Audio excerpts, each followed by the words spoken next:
ತಿಪಟೂರು ನಗರದ 14ನೇ ವಾರ್ಡ್ ವ್ಯಾಪ್ತಿಯ ಕಂಚಾಘಟ್ಟ ಸರ್ಕಾರಿ ಶಾಲೆಯಲ್ಲಿ ಶೌಚಾಲಯ ತುಂಬಾ ಹದಗೆಟ್ಟು ಅವ್ಯವಸ್ಥೆಯಿಂದ ಮಕ್ಕಳಿಗೆ ಶೌಚಾಲಯಕ್ಕೆ ಹೋಗಲು ಸರಿಯಾದ ವ್ಯವಸ್ಥೆ ಇರದ ಕಾರಣ ಕೆಪಿಸಿಸಿ ಸದಸ್ಯರು ಸಮಾಜ ಸೇವಕರು ಆದ ಸನ್ಮಾನ್ಯ ಶ್ರೀ ಬಿ ಯೋಗೀಶ್ ಅವರು ಶೌಚಾಲಯವನ್ನ ಸ್ವತಃ ತಾವೇ ಖುದ್ದು ನಿರ್ಮಿಸಿಕೊಟ್ಟು ಶಾಲೆಯ ಸಿಬ್ಬಂದಿ ಹಾಗೂ ಪೋಷಕರ ಒತ್ತಾಸೆಯ ಮೇರೆಗೆ ಇಂದು ಯೋಗೀಶ್ ಅವರ ತಾಯಿ ಹಾಗೂ ಕುಟುಂಬದೊಡನೆ ಆಗಮಿಸಿ ಗಣರಾಜ್ಯೋತ್ಸವ ಆಚರಣೆ ನಡೆಸಿ ನೂತನ ಶೌಚಾಲಯದ ಉದ್ಘಾಟನೆ ನೆರವೇರಿಸಿದರು. ಈ ಸಂದರ್ಭದಲ್ಲಿ ಶಾಲಾ ಸಿಬ್ಬಂದಿ ಹಾಗೂ ಪೋಷಕರು ಮತ್ತು ವಿದ್ಯಾನಗರ ಬಾಲಗಣಪತಿ ಗೆಳೆಯರು ಉಪಸ್ಥಿತರಿದ್ದರು. ವರದಿ ಮಂಜು ಗುರುಗದಹಳ್ಳಿ.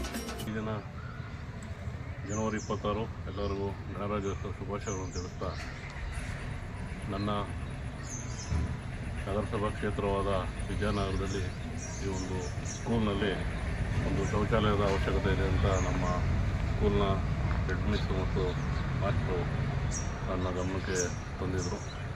ತುಂಬ ಹಿಂದೆನೇ ತಂದಿದ್ದರು. ನನ್ನ ಮನಸ್ಸಲ್ಲೂ ಒಂದು ಮಾಡಿಸ್ಬೇಕು ಅಂತ ಆಸೆ ಇತ್ತು. ಕಾರಣ ಆಗೋದ್ರಿಂದ ಸ್ವಲ್ಪ ನಿಧಾನ ಆಯಿತು. ಕೊನೆಗೂ ಎಲ್ಲರ ಸಹಕಾರದಿಂದ ನಮ್ಮ ಬಾಲಗಣಪತಿ ಗೆಳೆಯರ ಬಳಗದ ಎಲ್ಲ ಸರ್ವ ಸದಸ್ಯರ ಸಹಕಾರದಿಂದ ಎಲ್ಲರೂ ಸೇರಿ ಈ ಒಂದು ಶೌಚಾಲಯವನ್ನು ಶಾಲಾ ಮಕ್ಕಳಿಗೋಸ್ಕರ ಕಟ್ಟಿಸಿ ಇವತ್ತು ನಮ್ಮ ತಾಯಿಯವರಿಂದ ಉದ್ಘಾಟನೆ ಕೂಡ ಮಾಡ್ತಿದ್ದೀವಿ.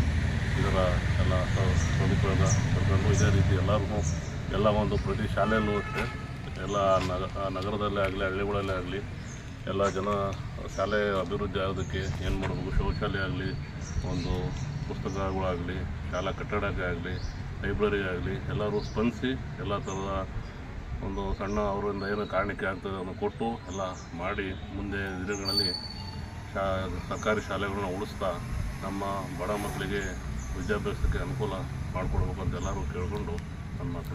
ಎಷ್ಟು ವೆಚ್ಚ ಸರ್ ಟೋಟಲ್ ಇದು? ಅಂದಾಜು 2,80,000 ಆಗಿದೆ ಇದು ಕಟ್ಟಡಕ್ಕೆ. ಸರ್ಕಾರಿ ಶಾಲೆನೇ ನಿಮ್ಮ ಹುದ್ದೆ ಆಯಿತು? ಸರ್ಕಾರಿ ಶಾಲೆನೇ ಕಟ್ಟಿಸ್ಬೇಕು ಅಂತಿತ್ತು ಸರ್, ಇಲ್ಲಿ ಟಾಯ್ಲೆಟ್ ಕಟ್ಟಿಸ್ಬೇಕು ಅಂತ? ಹಾಂ, ಸರ್ಕಾರಿ ಶಾಲೆಯಲ್ಲಿ ಅಂದರೆ ಈ ಅವಶ್ಯಕತೆ ಇತ್ತು ಅಂತ ಹೇಳಿದರು ಇಲ್ಲಿ. ಆಮೇಲೆ ಅದು ಅವರು ಸರ್ಕಾರಕ್ಕೆ ಅನುದಾನ ಕೇಳಿದರು.